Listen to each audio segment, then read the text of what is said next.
lot bigger.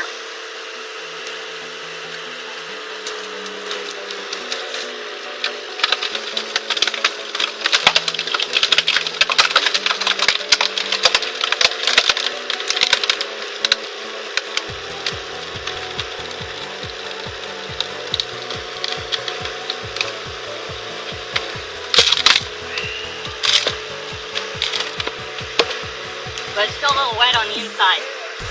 Makes it a little harder to split wood. This one isn't too bad. This one actually got off of a river, so the reason you see bark is that first split